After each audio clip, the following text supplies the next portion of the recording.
Let us proceed now to self-pollination and cross-pollination in plants.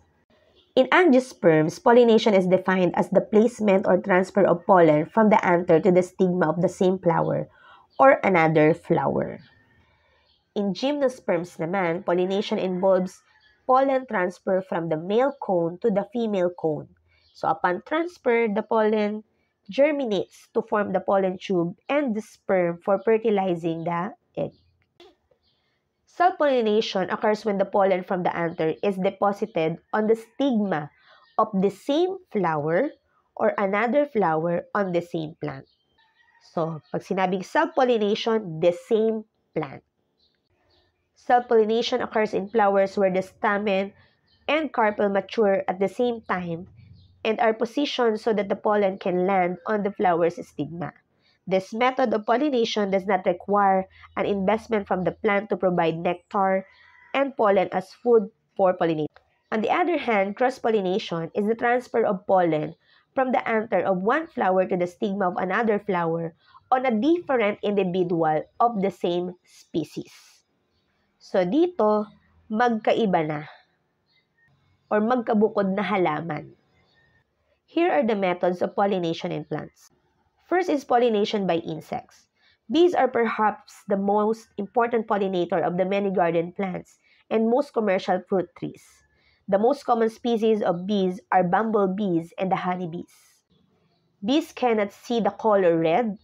Bee-pollinated flowers usually have shades of blue, yellow, and other colors. Bees collect energy-rich pollen or nectar for their survival and energy needs. They visit flowers that are open during the day, are brightly colored, and have a strong aroma or scent, and have a tubular shape, typically with the presence of a nectar guide. Another one is many flies are attracted to flowers that have a decaying smell or an odor of rotting flesh. These flowers, which produce nectar, usually have dull colors such as brown or purple. So they are found on the corpse flower or voodoo lily or the Armopopalus, dragon arum or the Draconculus, and carrion flowers or Stapelia rafflesia. The nectar provides energy whereas the pollen provides protein. So wasps are also important insect pollinators and pollinates many species of figs. Here are the examples of flowers that being pollinated by insects. Butterflies, such as the monarch, pollinate many garden flowers and wildflowers, which usually occur in clusters. These flowers are brightly colored, have a strong fragrance, and open during the day, and have nectar guides to make access to nectar easier. The pollen is picked up and carried the butterfly's limbs. Moths, on the other hand, pollinate flowers during the late afternoon and night. The flowers pollinated by moths are pale or white and are flat, enabling the moths to land. One well-studied example of a moth-pollinated plant is a yucca plant, which is pollinated by the yucca moth. The shape of the flower and the moth have adapted in a such way to allow successful pollination.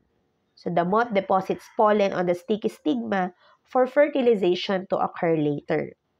The female moth also deposits eggs into the ovary. So as the eggs develop in the larvae, they obtain food from the flower and developing seeds. In the tropics and deserts, bats are often the pollinators of nocturnal flowers such as agave, guava, and morning glory. The flowers are usually large and white or pale colored, thus they can be distinguished from the dark surroundings at night. The flowers have a strong, fruity, and musky fragrance and produce large amounts of nectar. So they are naturally large and white-mounted to accommodate the head of the bat. So as the bat seeks the nectar, their faces and heads become covered with pollen, which is then transferred to the next flower. Many species of small birds, such as the hummingbird and sunbirds, are pollinators for the plants such as orchids and other wildflowers. So flowers visited by birds are usually sturdy and are oriented in such a way as to allow the birds to stay near the flower without getting their wings entangled in the nearby flowers.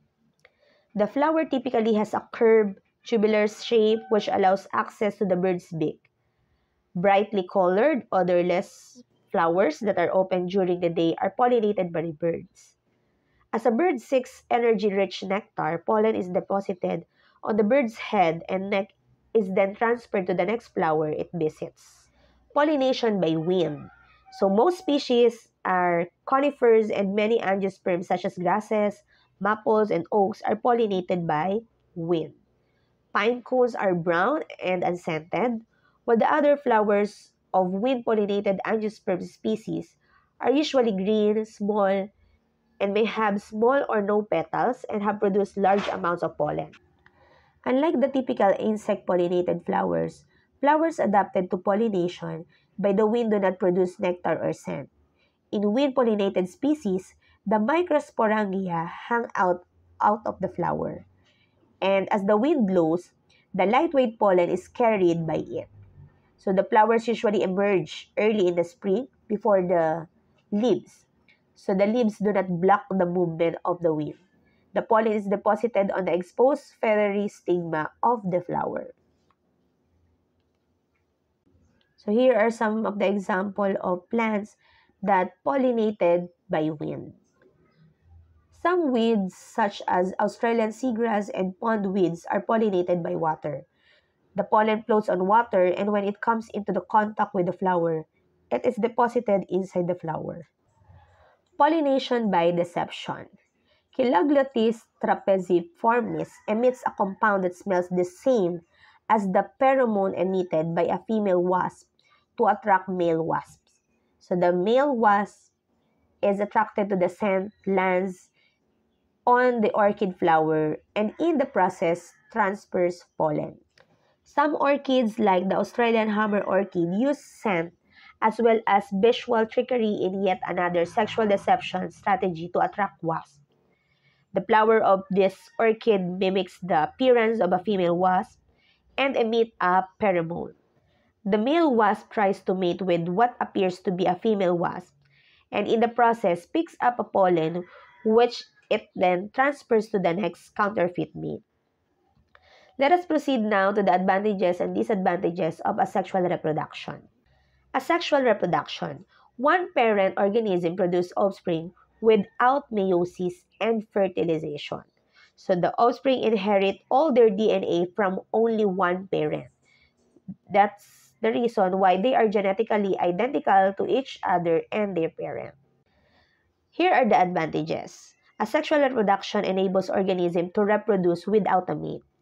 Asexual reproduction also enables some organisms to produce a large number of offspring rapidly. Hindi kailangan ng partner at mas mabilis dumami. On the other hand, the disadvantage is asexual reproduction produces offspring that are genetically identical to their parent. It involves genetic changes called mutations that can occur. So dahil iisa lang ang parent, parehong-pareho yung parent at yung kanyang offspring o yung kanyang anak. So kung yung parent ay may sakit, yung anak may sakit din. If an organism has a harmful mutation in its cells, the mutation will be passed to a sexually reproduced offspring. This could affect the offspring ability to survive. So let us compare asexual reproduction and sexual reproduction. So in terms of number of organisms involved, in asexual reproduction, it only has one parent. Sexual reproduction, two parents. In terms of cell divisions, asexual reproduction, cells divide by mitosis or fission, budding, or regeneration. On the other hand, sexual reproduction, cells divides by meiosis. Advantages of asexual reproduction. Time efficient, no need to search for mate, and requires less energy. For sexual reproduction, it has variation, unique, and organism is more protected. In terms of disadvantages of asexual reproduction, there's no variation. If the parent has a genetic disease, the offspring does too. And sexual reproduction disadvantage, it requires two organisms and requires more energy. In terms of evolution, there is a very little chance of variation with asexual reproduction, while in sexual reproduction leads to a genetic variation in new generations of offspring. This is fundamental to evolution. When it comes to involvement of sex cells, in asexual reproduction, no formation of fusion of gametes or the sex cells. In sexual reproduction, it has the formation and fusion of gametes or the sex cells occurs.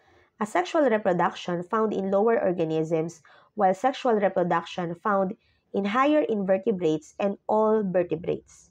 And in terms of unit of reproduction, asexual reproduction may be the whole parent body, a bud, a fragment, or a single somatic cells, while sexual reproductions are in gametes. For time taken, asexual reproduction is completed in a very short period of time, while sexual reproduction can take several months in order to complete. When it comes to number of offspring, asexual reproductions are many, while sexual reproductions produce one or more but fewer than the asexual reproduction. Or meaning, mas mabilis dumami or mas maraming anak sa asexual reproduction kesa sa sexual reproduction. Let us discuss now the hermaphroditism. It occurs in animals where one individual has both male and female reproductive system. So invertebrates such as the earthworms, slugs, tapeworms, and snails are often hermaphroditic. Or meaning, isang animal lang pero pareho na sa kanya ang male and female reproductive system. Hermaphrodites may self-fertilize, but typically they will mate with another of their species, fertilizing each other and producing offspring. So self-fertilization is more common in animals with limited mobility or lack of motility, such as the barnacles and clams. Ito yung mga nakikita nyo minsan na nakadikit sa mga batuhan, o kaya naman ay nakadikit sa mga whales. So many species have specific mechanism to prevent self-fertilization because it is an extreme form of inbreeding and usually produces less fit offspring. That's all for today. Thank you for listening.